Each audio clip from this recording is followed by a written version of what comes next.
couldn't prosecute. They passed laws in '96 and then improved them in 2001, where we could charge a course of conduct, meaning you didn't have to name the date, as long as it was in a certain time frame and you could give an idea of it. But that law ends when you're 13. The day you turn 13, we have to go back to knowing the specific date, an approximate date of the incident. One of the things that we have proposed and want to continue to work on is a law that might allow still children, 13, 14, 15, 16, to have the benefit of not having to have kept a daily calendar of their abuse.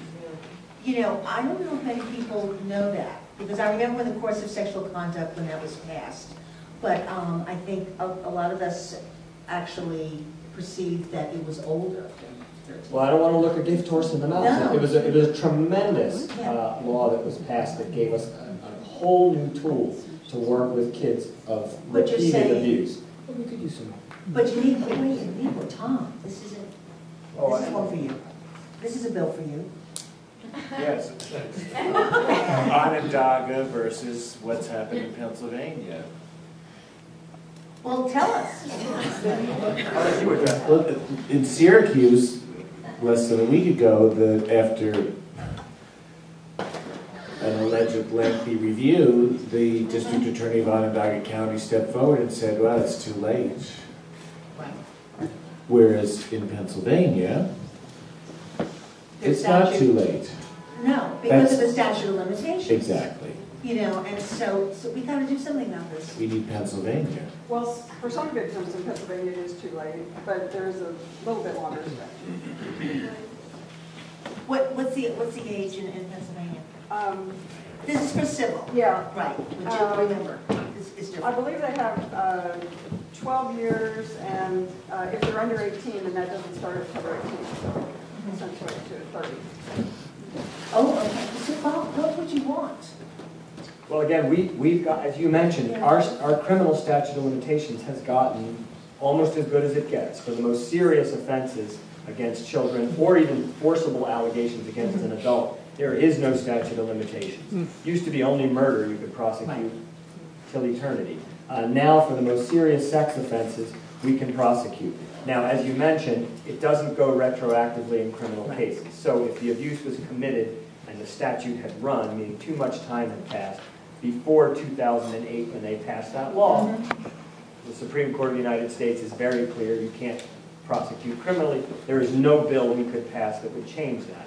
But we've got now the improved law so that that doesn't have to happen anymore. But the statute of limitations that was eliminated was for rape 1. Rape 1. Which means penetration. It's not, it can be oral sexual conduct, anal sexual conduct. It is for the most serious as opposed to, not that it's less serious, but touching that does not involve one of those acts. Right. So there still is a statute of limitations for the lower level crimes. And that is something that is under debate. Right, and when that's part of a conversation now, and even going on in Washington, because you know, we're talking about changing and expanding the definition of what sexual assault really is for the FBI purposes. Anyway, so maybe that'll give us some leverage. But all right, thank you. Anything else you want to say? Not yet. Okay. Okay, Billye Jones. Maybe it would be helpful, I think, to talk about what you do, what your program does. All right, and then we'll take it from there. All right.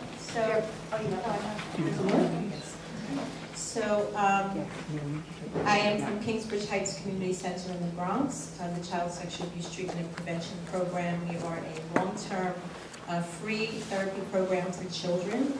We see children as young as age 3 up until age 21. We also provide psychiatric services, and a big component of our program is that we do not accept health insurance, so we can see, we have the ability to see children as long as they need to be seen. This is what I often like to say is that children can't be for 20 sessions or less. And so, you know, we work with children for years. I mean, we've had children for 4 or 5 years in some cases, and you know, our goal is to help children heal, and our ultimate goal is one day we'd like to be out of business. Yeah, I understand. But Do you see, my question is, do you see differences in effects of sexual abuse from a gender perspective?